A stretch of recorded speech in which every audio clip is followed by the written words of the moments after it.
पुत्र हुए और केसरी के असमंजस और असमंजस के आयुष्मान।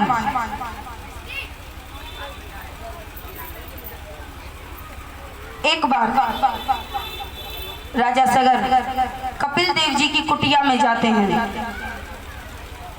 कपिल देव जी की कुटिया में जाकर उन्हें प्रणाम करते हैं। वहां एक सुंदर सा घोड़ा बंधा हुआ होता है।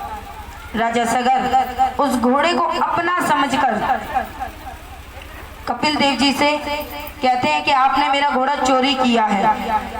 उन पर चोरी का इल्जाम लगा देते हैं। तभी कपिल देव जी क्रोधित होकर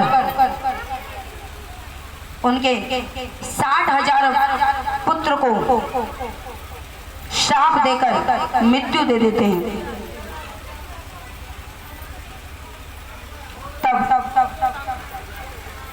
केसरी के जो पुत्र हैं आयुष्मान, वे अपने पितरों के, अपने भाइयों की सदगति के लिए माँ गंगा का आह्वान करने के लिए कपिल देव जी से रास्ता पूछते हैं। कपिल देव जी की कुटिया में आते हैं, उन्हें प्रणाम करते हैं, आदर भाव करते हैं, सम्मान करते हैं और उनसे पूछते हैं कि मेरे जो पितर हैं उनको सिद्धि कैसे प्राप्त होगी, उनको मोक्ष कैसे प्रदान होगा।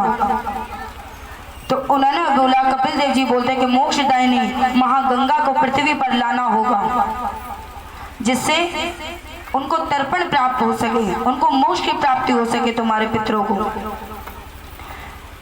आयुष्मान तप करते हैं माँ गंगा को प्रसन्न करने के लिए। माँ पृथ्वी को, माँ गंगा को पृथ्वी पे लाने के लिए कठोर तप करते हैं।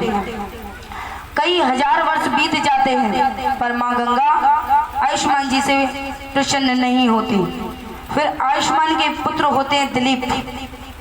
दिलीप भी कठोर तपस्या करते हैं परंतु माँ गंगा प्रसन्न नहीं होती और तप में ही इनका शरीर छूटता जाता है। दिलीप के पुत्र होते हैं भागीरथी जी। अब भागीरथी जी कलकत्ता में जाकर माँ गंगा की घोर तपस्या करते हैं।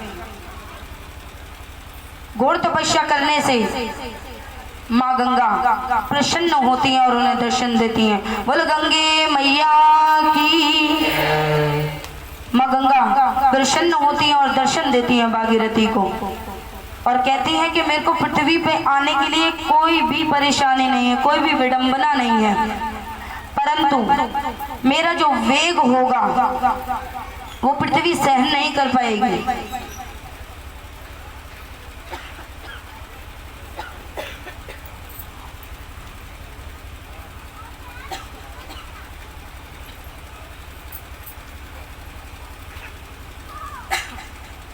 वो पृथ्वी सहन नहीं कर पाएगी, इसलिए आप कोई इसका निष्कर्ष निकालिए। तब भागीरथी जी कहते हैं इसका निष्कर्ष आप ही बता दीजिए कि आपके वेग को कौन संभाल सकता है। तब जब शिव कथा आप सुनेंगे तब आपको ये पता चलेगा कि माता गंगा ने एक बार बाबा भोलेनाथ को पाने की इच्छा रखी थी। उनके हृदय में शिव से विवाह करने का मन आया था, परंतु जब उन्हें पता चला उनकी छोटी बहन से, माता पार्वती से उनका विवाह होगा, तब माता गंगा ने अपना प्रण त्याग दिया और खुशी खुशी अपनी बहन के विवाह में सम्मिलित हो गई। परंतु दिल से प्रेम वो शिव जी को करती थी और उन पर यही एक शिव को प्राप्त करने का योजना थी। उन्होंने भागीरथी से कहा कि बाबा भोलेनाथ ही हैं जिसकी जटा में मेरे वेग को धारण किया जा सकता है। तब भागीरथी जी बाबा भोलेनाथ की स्तुति करते हैं, बाबा भोलेनाथ को मनाते हैं। तब बाबा भोलेनाथ प्रकट होते हैं और माता गंगा को अपने शीश पर धारण करते हैं। शीश पर धारण करने से और भागीरथी अपने कमंडल में माँ गंगा को लेकर अपने 60,000 पितरों को मोक्ष प्रदान करने के लिए वहां से लेकर आते हैं। बोल गंगे मैया की। अब माँ गंगा पृथ्वी पर आने के लिए ललायित हैं और पृथ्वी पर माँ गंगा आती हैं। भागीरथी अपने 60,000 भाइयों को और पितरों को मोक्ष प्रदान करवाते हैं और उसके बाद अपने जीवन का आगे निर्वाह करते हैं। आगे सुखदेव जी महाराज कहते हैं, राजन भागीरथी के अश्मक हुए,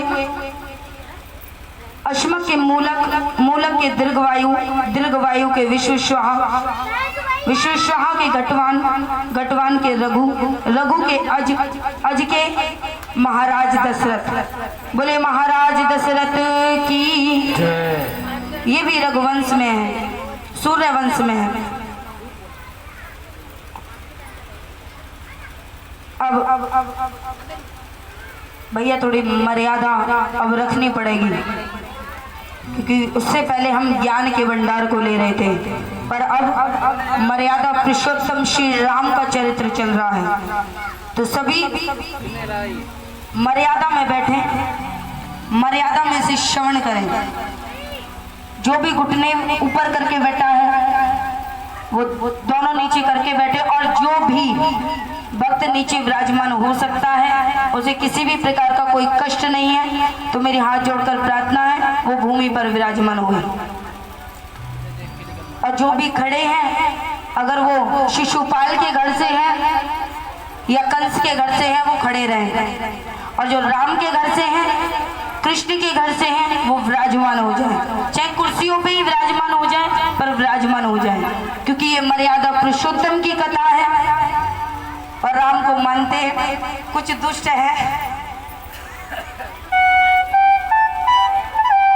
बोले श्यावरे रामचंद्र भगवान की जय। बोले हनुमान जी महाराज की।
बोले श्यावर रामचंद्र भगवान की जय। बोले हनुमान जी महाराज की जय।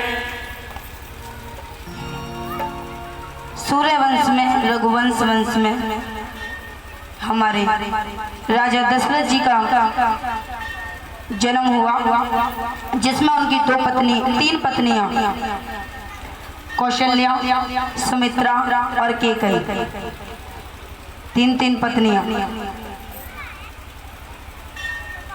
विचार करिए थोड़ा। एक बार एक पति घर पे आए गुस्से में, क्योंकि पत्नी की रोज चै चै चै चै से वे परेशान हो गए। तो वो बोलते हैं तुम्हें पता है, अगर तुमने मुझे ज्यादा डिस्टर्ब किया ना, मेरे को माइंड से मेरा माइंड ब्लोइंग हो गया ना, तो फिर तुम्हें पता है दशरथ जी की कितनी पत्नियां थी? तो वो पत्नी बोलती तीन पत्नियां थी उनकी। विचार कर लिया तू, अगर ज्यादा मेरे से लड़ाई करी ना तो 2 और ले आऊंगा। तो पत्नी कहती है अच्छा, द्रौपदी का नाम जानते हो? कह रहे हाँ। पता है उनके पति कितने थे? 5। आगे से सोच समझ के बोली।